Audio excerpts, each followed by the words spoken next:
ఎడారిలో సెలయేర్లు.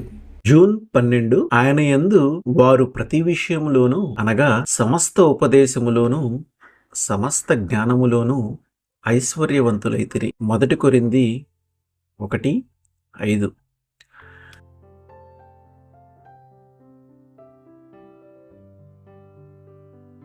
మీరు చూశారో లేదో కానీ కొందరు వ్యక్తులుంటారు. వాళ్ళ జీవితాల్లో ఎప్పుడో సంభవించిన గొప్ప విపత్తు మూలంగా వాళ్ళు ప్రార్థనా వీరులుగా మారుతారు. కొంతకాలానికి ఆ విపత్తునైతే మర్చిపోతారు కానీ దేవునితో ఆ తీయని స్నేహం మాత్రం కొనసాగుతూ వాళ్ళ హృదయాలను ఆహ్లాదపరుస్తూ ఉంటుంది. చెట్లు చిగిర్చే కాలం బాగా ముందుకు వెళ్ళిపోయిన తరువాత ఓసారి ఓ గొప్ప తుఫాను వచ్చింది. అంతా చీకటి కమ్మింది.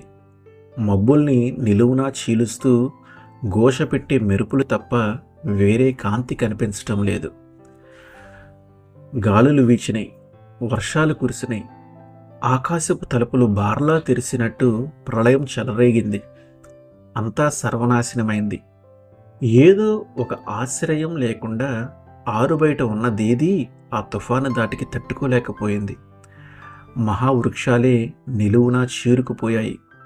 కానీ త్వరలోనే మెరుపులు తగ్గినాయి, ఉరుములు అలసిపోయినట్టు చల్లబడినాయి. వాన వెలిసింది, పడమటి గాలి పరిమళాలను మోసుకొచ్చింది.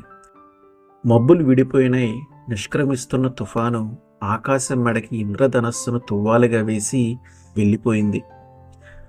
ఆ తుఫాను ఫలితంగా ఎన్నో వారాల పాటు మైదానాల్లో గరికపూలు తలెత్తుకొని చిరునవ్వులు విరజిమ్మినాయి. ఆ వసంతమంతా గడ్డి పచ్చగా ఒత్తుగా పెరిగింది. సెలయేళ్ళు నిండుగా ప్రవహించినాయి. చెట్ల నీడ నేలకి చల్లని గొడుగు పట్టింది. ఇదంతా తుఫాను వచ్చి వెళ్ళినందువల్లనే. ప్రకృతి అంతా ఆ తుఫానుని, వర్షాన్ని, ఇంద్రధనుస్సుని ఎప్పుడో మర్చిపోయింది. వాగ్దానం చేసిన దేశానికి వెళ్ళడానికి దేవుడు మనకి సులువైన ప్రయాణాన్ని ఇవ్వకపోవచ్చు, కానీ ఆ ప్రయాణం క్షేమకరంగా మాత్రం ఉంటుంది. ఇండియాలో ఒకసారి ఒక తుఫాను మూలంగానే కొన్ని బంగారు గనులు బయటపడ్డాయి. మన బ్రతుకుల్లో వచ్చే కొన్ని తుఫాన్లు క్రీస్తులో బంగారు గనుల్ని కనుగొనడానికి మనకి సహాయపడలేదా? ఓ చిన్న పుష్పమా, వర్షం వస్తుందా? వాన నీకు మంచిదే. ఎండ ఎక్కువైతే వాడిపోతావు.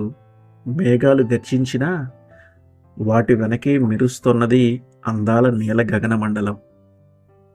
ఓ లేత హృదయమా, అలసిపోయావా? బాధ నీకు క్షేమమే. బాధల్లోనే సుగుణాలు అలవడతాయి. వర్షాలకి పూలు పూసినట్టు దేవుని కాంతి త్వరలో నీపై ఉదయిస్తుంది, మబ్బులు తన పని పూర్తి చేసుకున్నాక.